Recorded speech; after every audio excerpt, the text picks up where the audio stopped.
పరమాత్మని చేరే విధానంలో మనం స్మరణ ఎందుకు చెయ్యాలో తెలుసుకునే ప్రయత్నంలో ఉన్నాము. అందులో భాగంగా ఇవాల్టి శ్లోకం ఏమిటి అంటే, హరిర్నామ హరిర్నామ హరిర్నామైవ హి కేవలం కలవు నాస్తియేవ నాస్తియేవ నాస్తియేవ గతిరన్యత అని అంటారు చైతన్య చరితామృతంలో. ఏదైనా 3 సార్లు చెబితే అది సత్యం అని అర్థం. ఇక్కడ కూడా నాస్తియేవ అన్న పదం 3 సార్లు చెప్పడం జరిగింది. మనకి ఇంకా గత్యంతరం లేదు అని అర్థం. ఎందుకు నామస్మరణ ఒక్కటే దిక్కు అని అంటే, కలిపురుషుడు అందరి చిత్తాల్లోనూ ప్రవేశించాడు. దాని వలన ఎక్కడా కూడా పవిత్రత అనేది ఉండదు.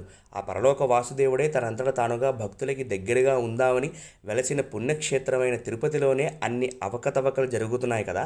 ఇంకా మన ఇళ్లల్లోనూ గుళ్ళల్లోనూ చేసుకునే నోములు కానీ, వ్రతాలు కానీ, యాగములు కానీ, చేసేవాళ్ళు కానీ, చేయించేవాళ్ళు కానీ, తెచ్చుకొచ్చే ద్రవ్యాలలో కానీ అన్నింటిలోనూ కలిపురుషుడి యొక్క ప్రభావం తప్పనిసరిగా ఉంటుంది. భక్తి అడుగుతుంది నారదుల వారిని, ఇన్ని జరుగుతున్నా కూడా పుండరీకాక్షుడు ఎందుకు ఊరుకుంటున్నాడు అంటే, అది కేవలం యుగధర్మమే కానీ ఇందులో దోషం ఎవరిది లేదమ్మా అని అంటారు నారదుల వారు.